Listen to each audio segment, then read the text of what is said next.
What is up, everybody? The Fish Tank Guy here, and I'm excited to bring you this video today because my faithful followers and subscribers might know that I've been working on what I would describe as a tank mounted, like a tank mount for an LED light box. So you may know that I've got my Mars Aqua 165 watt LED box, and I actually wanted to mount it over my 10-gallon Nano Reef, which is a bit of overkill, but I thought it would be the best for expandability into the future if I get a bigger tank. So, with that being said, I was able to come up with a solution that enabled me to not screw the light box into the wall or into the ceiling or even onto the cabinet that my tank is on.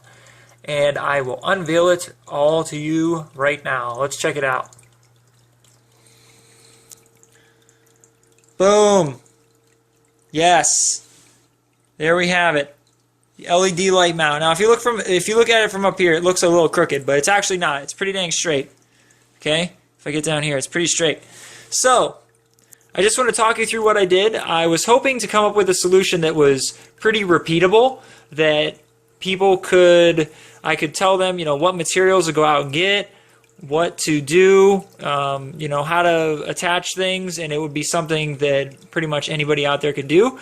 And it ended up being a little bit more of a customization than I expected, but I'll still walk you through it anyway, and it might be something you'd like to try on your tank at home. So what I chose for material is aluminum. I chose aluminum. I chose aluminum because it has properties that make it kind of resistant to water and rusting, especially if it's not submerged. It can take, a little bit of splashing here and there, maybe some humidity, and it will hold up pretty good against water. It is very sturdy, and it's also bendable, which is kind of what I needed for the customization aspect of this build. Check it out. It looks awesome. It looks great. It sits right over the tank just perfectly. It provides a nice amount of light. It's the right height from here down to the water. They recommend 12 inches or a little bit more. It's right around there.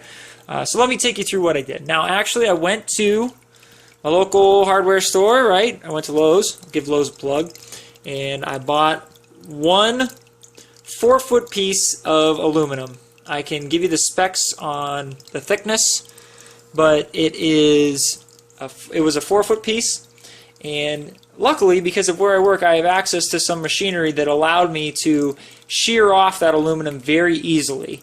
Now, for some people without access to that equipment, it might be a little bit more difficult, but I had a shear, and I essentially just sent it through and cut the 4-foot piece into, oh my goodness, I'm stumbling all over the place. All right, let me start over. I cut the 4-foot piece into 4 12-inch strips, what you see here, kind of like braces almost. They're not brackets, like braces. Okay? Now, for up here, as you can see, I'm going to try to, I don't know why it's not, there we go. This screw is the screw that came in. It was already, screwed in here. It's a part of the unit. So essentially all I did was I took the screw out, I put the brace in between and screwed it in so it is screwed directly to the actual LED unit. Now, if we come down here, you'll see the other thing that I did was I purchased a separate, thinner strip of aluminum. I cut it into equal pieces and I made a bend to sit on the rim of the tank lid. Okay?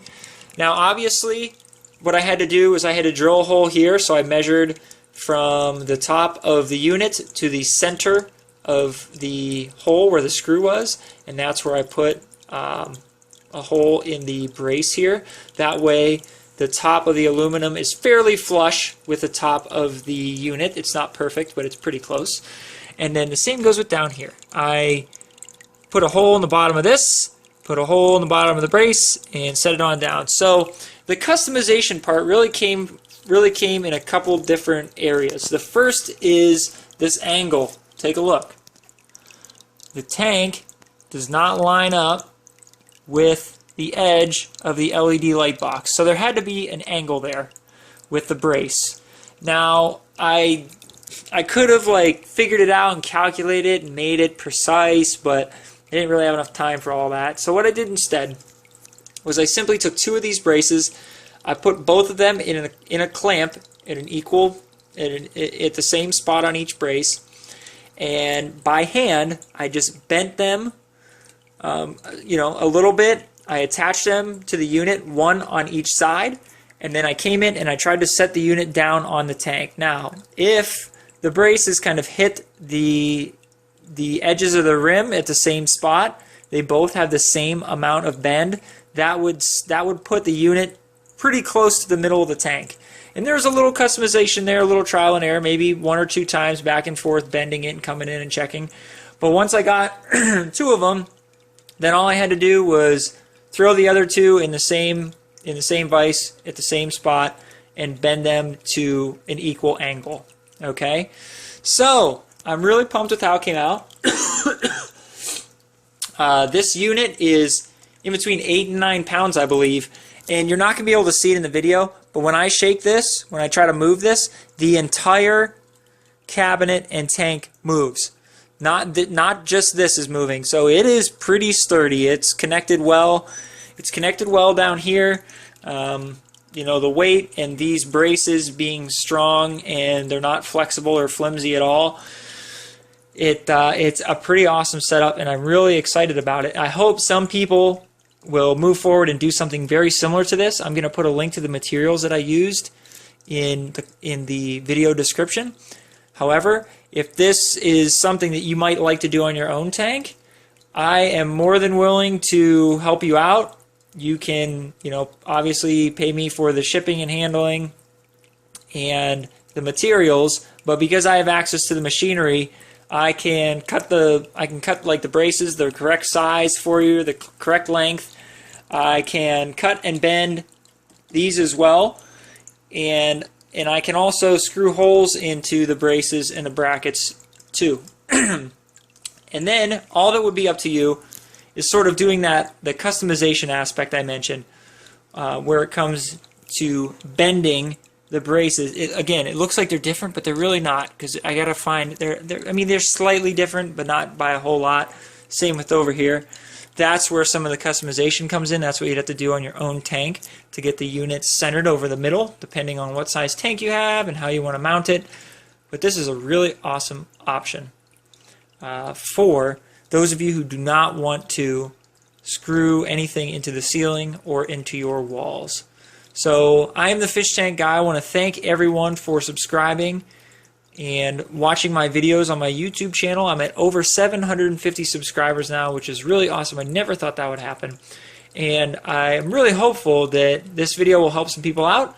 I can do a follow-up video if you'd like to see a little bit more about how I created this tank mount. And hopefully it will save you a little space, save you a little headache from drilling things into the wall and the ceiling.